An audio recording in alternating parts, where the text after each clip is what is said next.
If you will, go ahead and open your Bibles now to the book of Proverbs, to chapter 18 and verse 1. Proverbs chapter 18 and verse 1.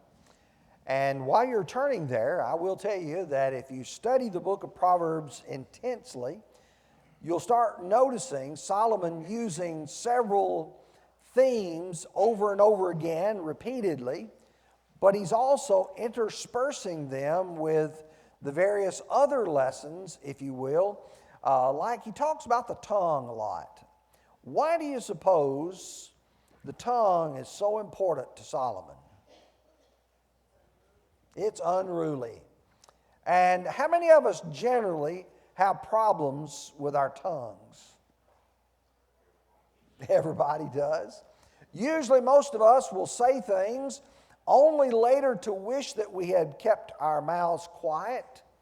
And sometimes we say things and we say, I should not have said that. And if you want to prevent that, you got to prevent what's going on in your mind. Because what's in your mind is what comes out on your tongue. Another avenue of concern to Solomon is justice, fairness, people being treated properly. And if I were to ask you, what's the one thing that perhaps annoys you the most when you go out in society today? Somebody cheating you, somebody not being fair to you.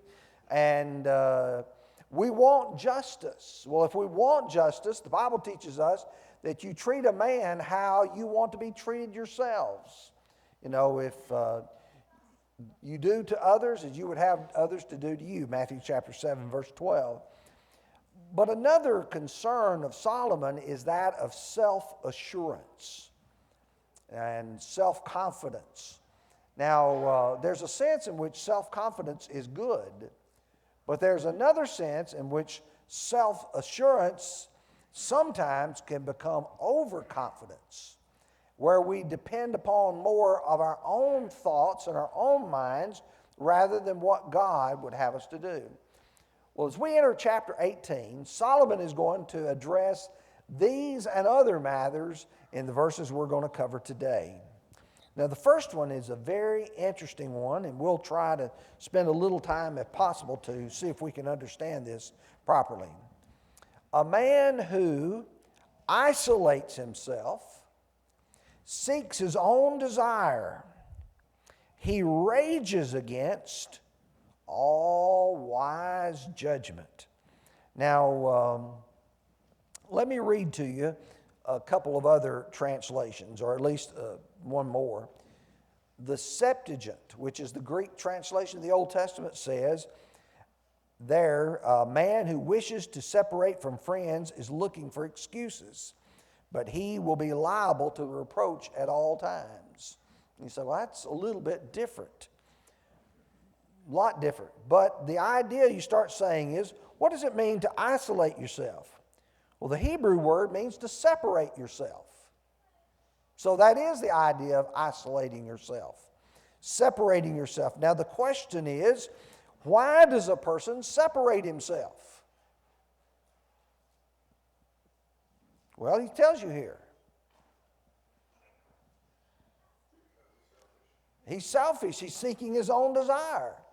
Here's a man who chooses to separate himself and separate himself from others to get his own way. Now, that brings up in my mind some passages which I think are important, where the same original word is used. In chapter 16 and verse 28, a perverse man sows strife, and a whisper separates the best of friends. Or chapter 17 and verse 9, he said, he who repeats a matter he who covers transgression seeks love, but he who repeats a matter separates best friends. And in chapter 19 and verse 4, wealth makes many friends, but the poor is separated from his friend. Now you start saying, okay, what do you mean by separating? Well, it means you put distance between you and someone else. And what that does is that starts drawing attention to this idea here that a man is isolating himself from other people to get what he wants. But notice the latter part of it. He rages against all wise judgment. We would paraphrase that to say, he is just fighting against what's smart. How important is it for us to separate ourselves from other people? Well, you might say, well, I want to be separate from the world. That's one thing. But to be separate from everybody, have you ever met people that the only person they could get along with was themselves, and they couldn't do that but about 2 days a week? There are people who live life as if, I just don't like anybody.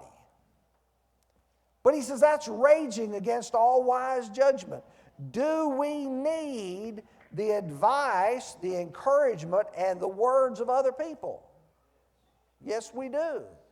And I think that's really the heart of what Solomon is hitting at here, is the fact that there are people who are trying to separate themselves, isolate themselves, just because they want their own desire.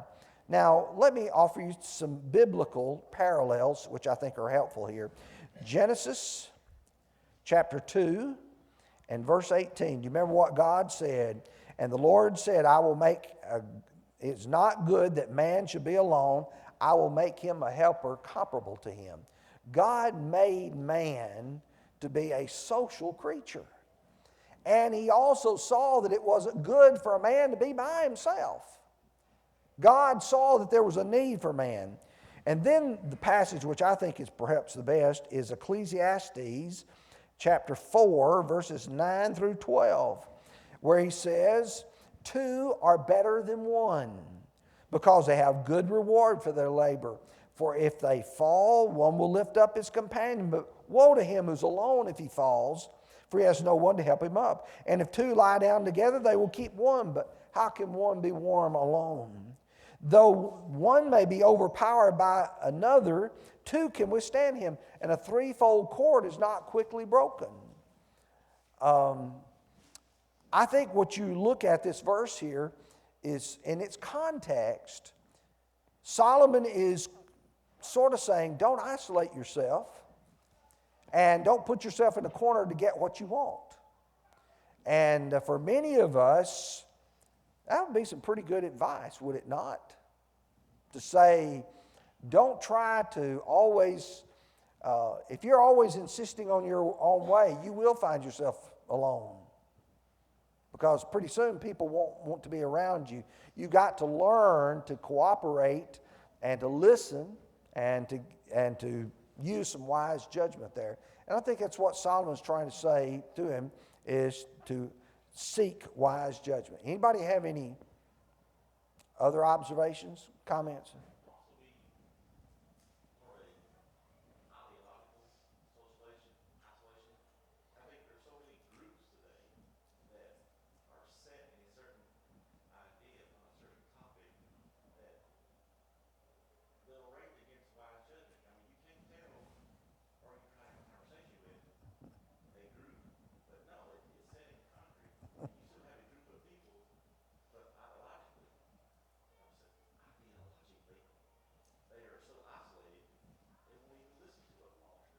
Yep.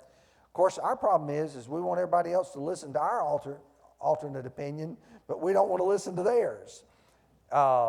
In order for a person to be able to want people to listen to them, what do they have to be willing to do? You got to listen to the other side as well. And sometimes you may not agree with all of it, but you might find out they have a point that you had not considered. There may be something you can learn in all that.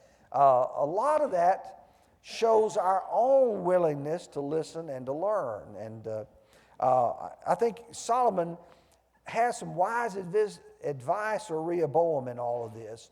And what about a king who would isolate himself from all of his subjects? You think about that. Would it be good for a ruler to get out and talk with the people with whom he rules? Yes. And there's some value in that. Okay, let's go to verse 2 now. A fool has no delight in understanding, but in expressing his own heart. Now that's where I think you tie the two together. You see, sometimes when you may not understand the verse that's before it real plainly, very clearly, sometimes the verse after it will carry the idea that it sort of extends it a little bit further. A fool has no delight in understanding. What do you mean, no delight in understanding? You just want your side of it. You know, you're not wanting to know what he's thinking. You just want him to listen to you. And I'm guilty of that.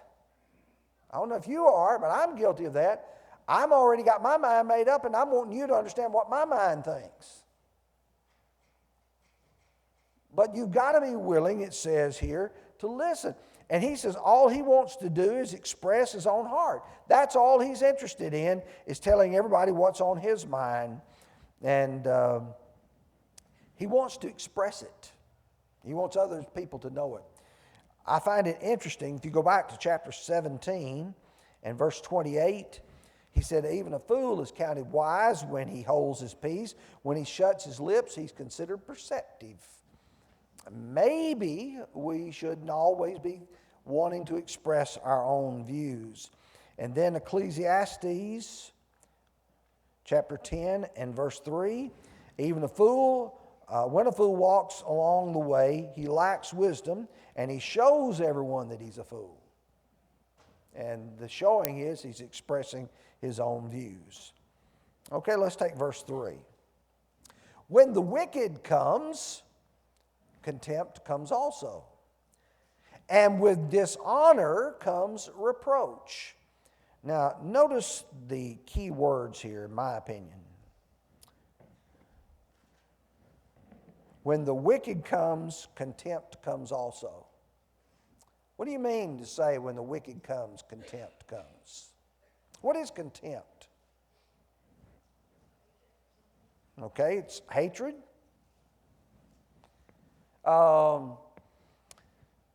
When you see trouble coming, what do you want to do? Avoid it? Get out of its way?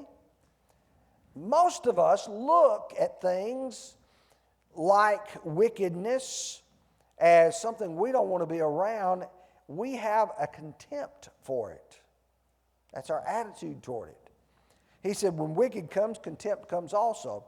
And he says, and with dishonor comes reproach.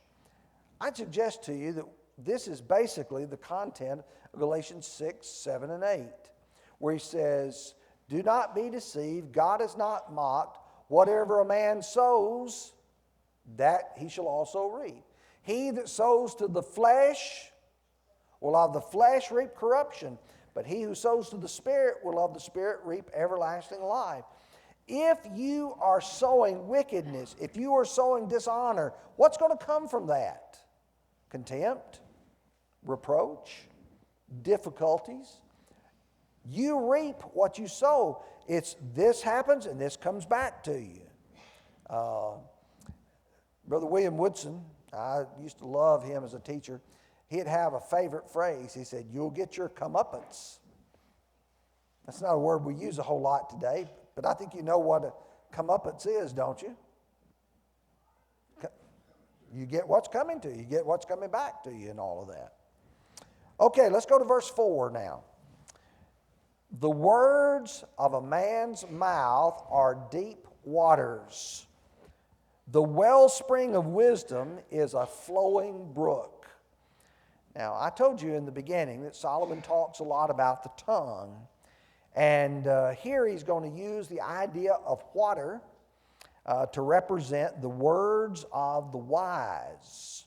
And you can say, well, how do you know these are wise words? Well, he's already told us about what a fool does. What he just expresses his own heart. This is the words of a wise man. And he says, the words of a man's mouth are deep waters. Now, when you think about that,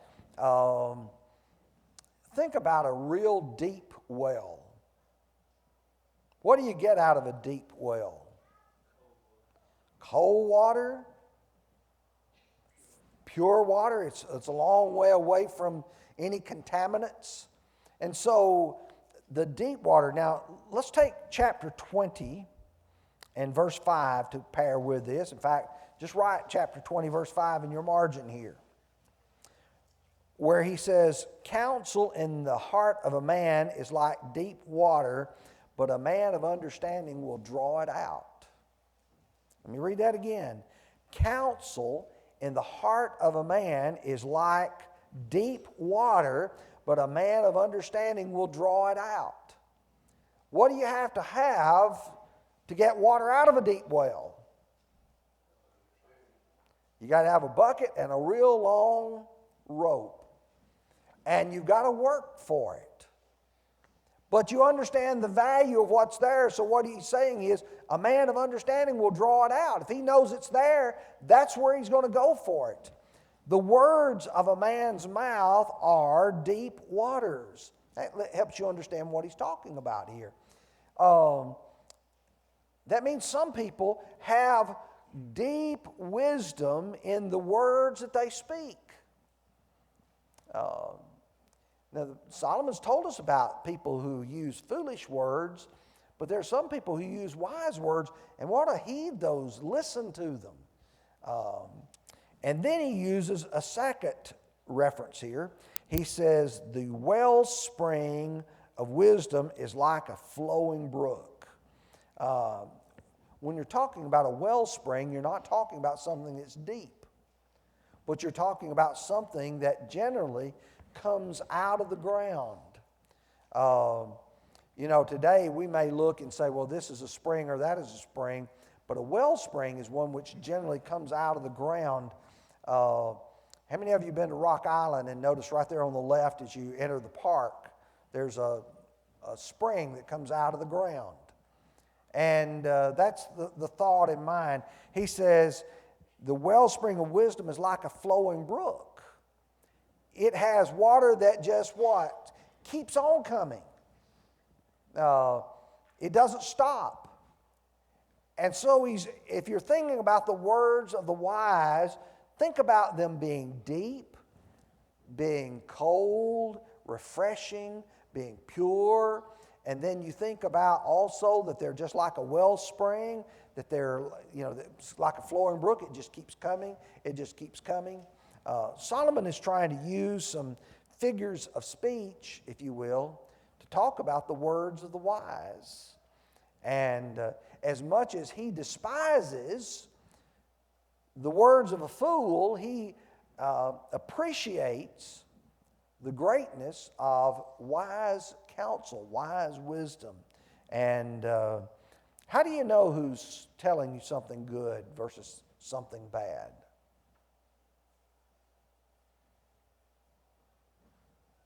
Any clue? By the reputation?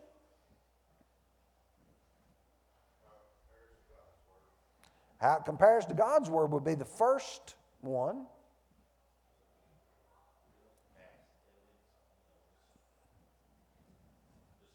Okay, discernment. Who are you listening to? Somebody who's had experience and success? If I were going to go get investment advice, you can say, okay, we've got a guy who just graduated from school who's got a degree and he's a certified financial planner. Or you've got an older man who's been there, who's been very successful in life. Who are you going to go listen to? I'm going to go listen to the successful man who's had a lot of experience, who has insight that the other person will not have had yet. It's not to denigrate somebody with an education, but it's just say, there's no substitute for a person whose life reflects that it's been lived by, as James says in James chapter 3, the meekness of wisdom. The meekness of wisdom. Okay, let's go to verse 5 now. He said, it is not good to show partiality to the wicked or to overthrow the righteous in judgment. Now, Solomon has expressed this much the same in several verses. But in this case, I think it's valuable just simply to notice, to show partiality to the wicked. Why might you show partiality to a wicked person? Okay, you may be wicked like them or something. Usually it's some sort of personal gain. Could be a bribe. Why do most of us tend to show partiality to a wicked person? Okay, keep them quiet. I think because most of us are related to them. Now, you answer me this. If somebody in our family does something bad, oh, you know them, they just made a mistake. But somebody who we don't really care about, we don't really like, they do the same thing, oh, that's the worst thing in the world. And the one that we're related to the closest is ourselves. And you think about Matthew chapter 7, beginning with verse 1. Judge not that you be not judged. What judgment you judge, you shall be judged. What measure you meet, it'll be measured back to you. Why do you behold the mote or the speck of sawdust in your brother's eye? Do not consider the beam, the big log in your own eye. You know, our problem is that we show partiality based on how it affects us. If it's our family, if it's our friends, oh, you know him, he don't mean it.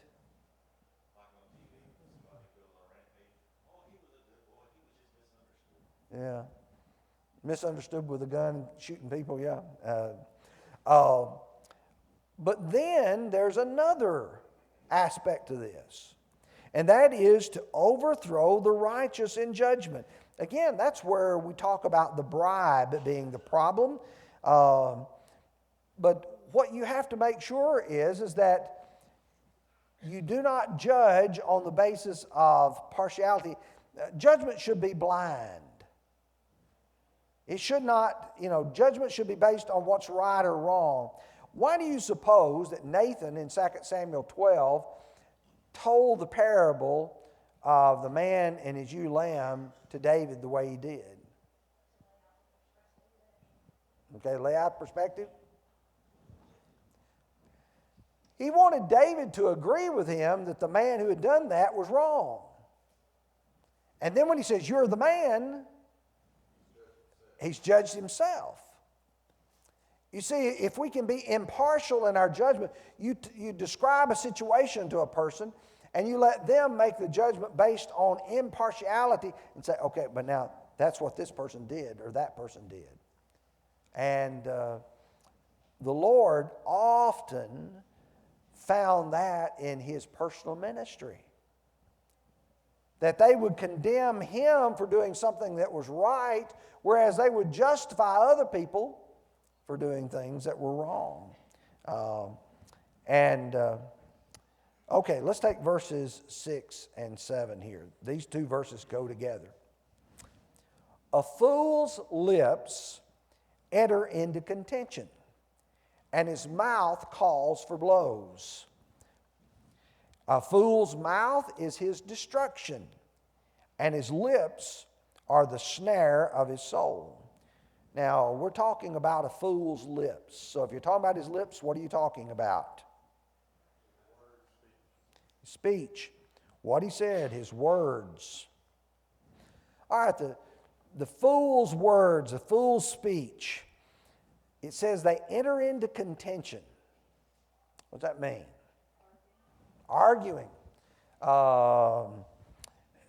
They're constantly prompting, provoking, engaging in things that bring about division, like the whisper separates chief friends. And then he says his mouth calls for blows. Now that's interesting. What do you mean his mouth calls for blows? Okay, he's picking a fight, but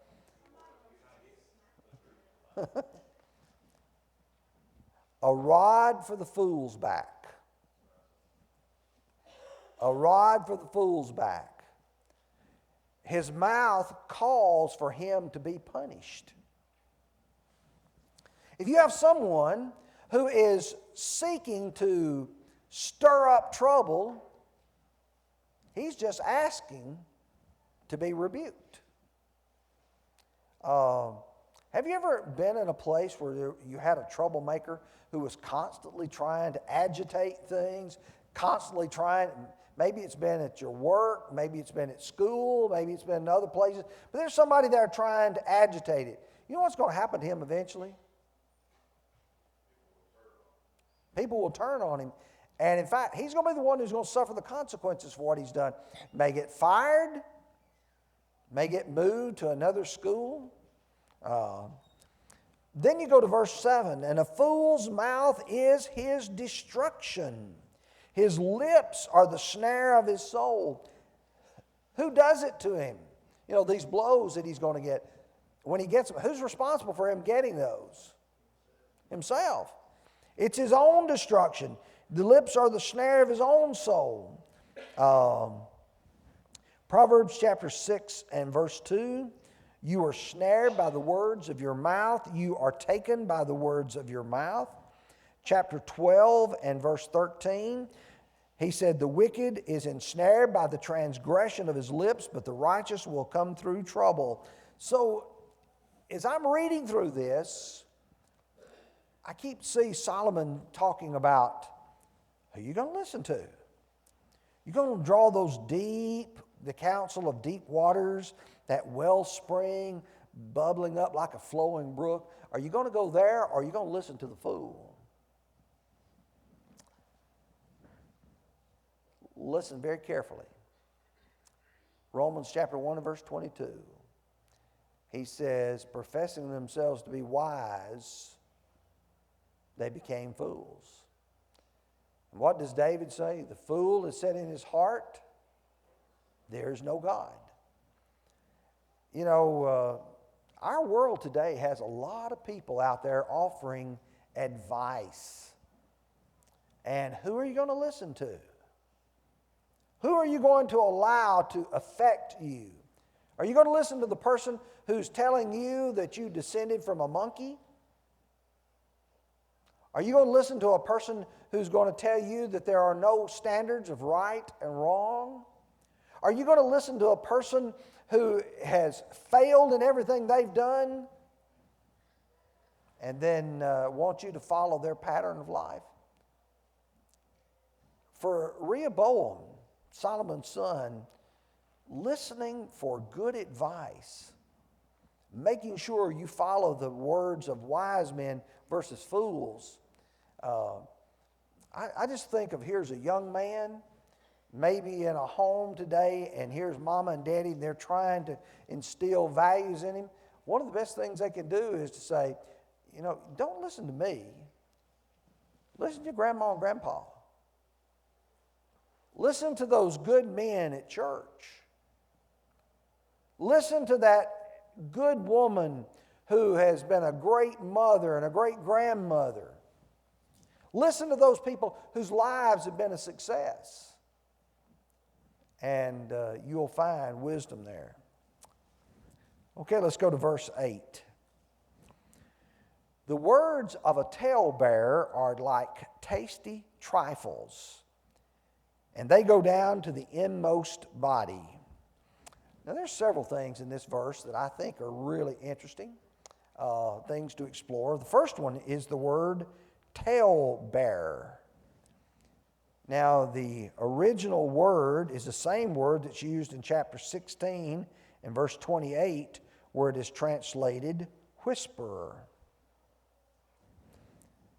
What is a talebearer / whisperer? They're a gossiper, busybody. But there's a feature to theirs which is a little bit different than telling a tale. It's done in secret, stealth, behind the scenes. So nobody, now don't you tell this, but, don't you repeat it, even though I'm repeating it to you. You got to be the one where it stops. You know the reason why people say don't repeat it? They don't want it coming back on them. They know that there's not enough evidence, substance, and they don't have enough proof. So what they're saying, don't you repeat it now. But they want to change your mind, your opinion towards someone else. Does this go along with who you listen to? When he's talking about here the words of a talebearer,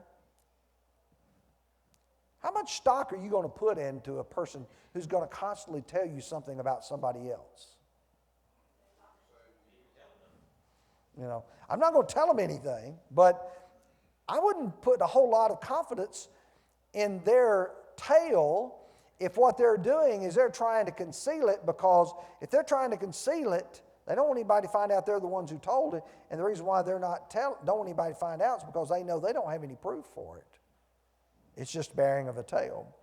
But now the next part is what really I find interesting. He says they are like tasty trifles. Now, the Hebrew word there for tasty trifles, the New International Dictionary of New Testament Theology says means something to gobble up. The Old Testament Word Study Dictionary says something to be gulped. I thought, well, that's really interesting. Why would you want to gulp something? Why would you want to, it's something that's the reason why the translators put tasty trifles. The word tasty, what does that mean to you? Say something's tasty. Not just you're hungry for it, but it's good. I don't know what's the favorite thing for each one of you. I'm sure each one of you have your own particular thing. Fried chicken, No, really, fried chicken's not, I don't guess my favorite anymore. But there's some things that just taste so good. For some people, it's a piece of chocolate. For some people, maybe a cup of coffee in the morning. And it's something that you like so well that not only do you take a little bit of it, you do what? The word gulp or gobble indicates it's something that you like it so much, you're just going to take it all in and take it in without, if you're gulping something, you're not really testing it. You got a little taste of it. It's good, and then you're just going to swallow it. Now, when you take that, the words of a talebearer like tasty trifles, there's something you just gulp in. How many people, when somebody has something to tell them, say, oh, really? Tell me. I want all the juicy details.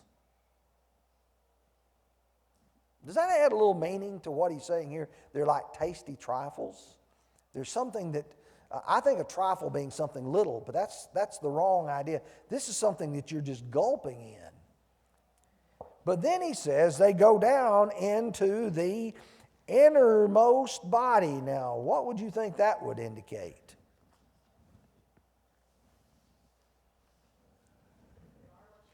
Okay, you are what you eat.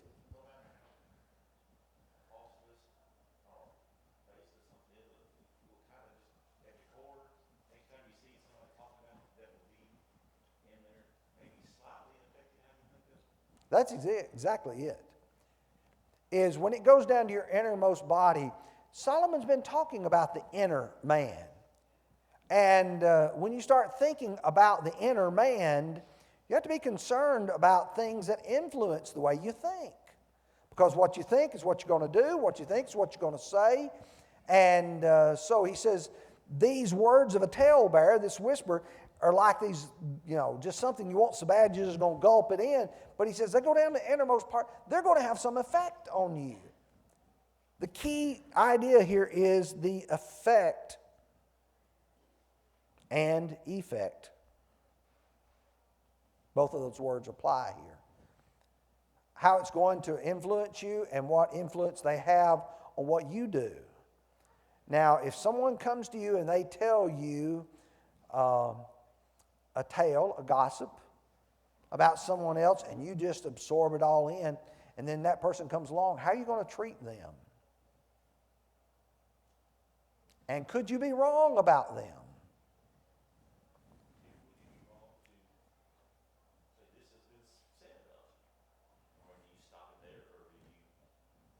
You stop it before the guy says, hey, I got this juicy thing. I don't want to hear it.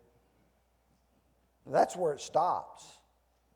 And because you know what happens is if you tell somebody once you don't want to hear it, let me say, I'll try them again.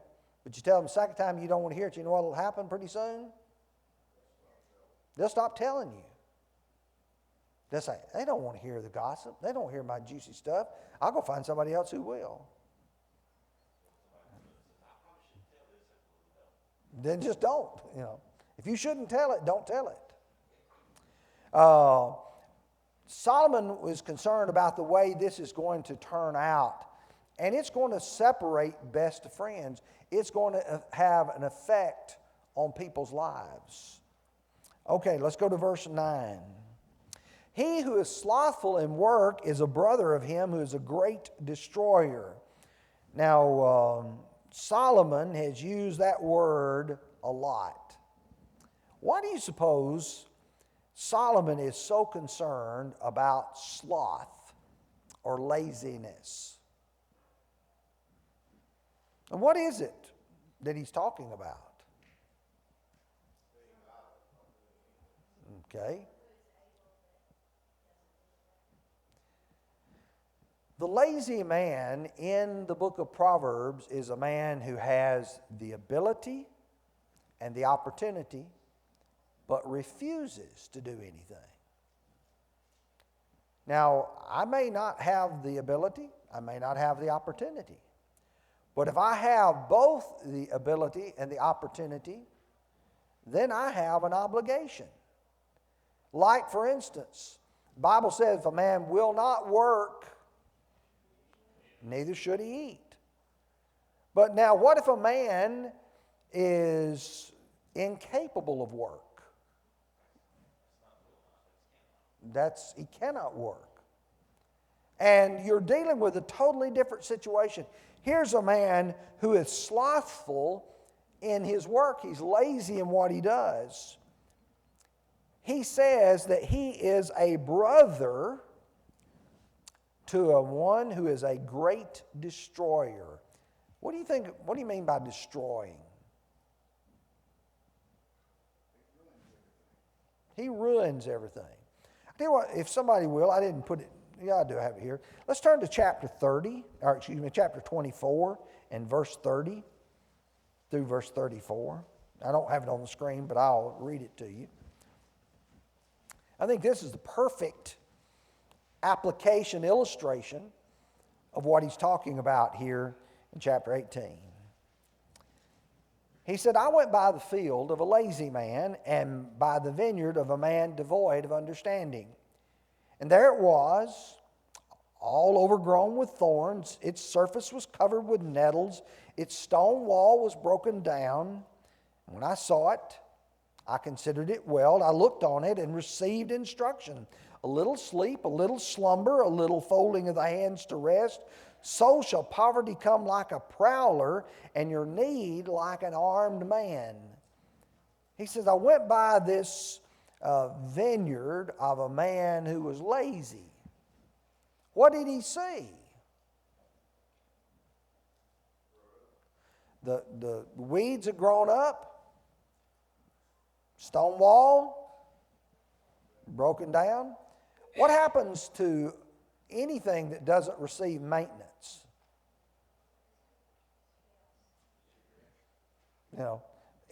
Willie says entropy, second law of thermodynamics.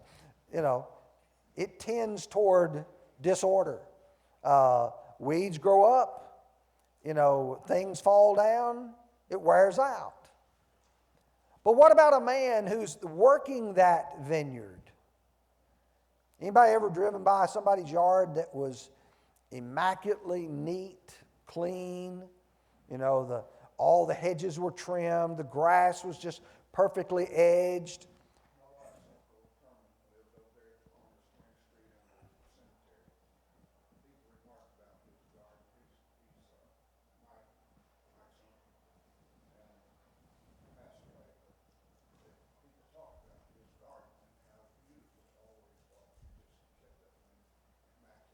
How did it get that way? He worked a lot in it. On the other hand, have you ever seen people who put no effort at all into things? And what ends up happening? You see, he says, this is the brother of a great destroyer. You can go by some places that have been destroyed because of violence, maybe a storm, maybe somebody did damage to it, they broke it down. I drove by a home that I remember as a little boy, a beautiful home, yesterday, and fire had burned it down. Just terrible to look at it. But you could have had a person who left it, and it could have fallen down the same way. But I'm out of time. We'll pick up with verse 10, Lord willing, next Sunday morning.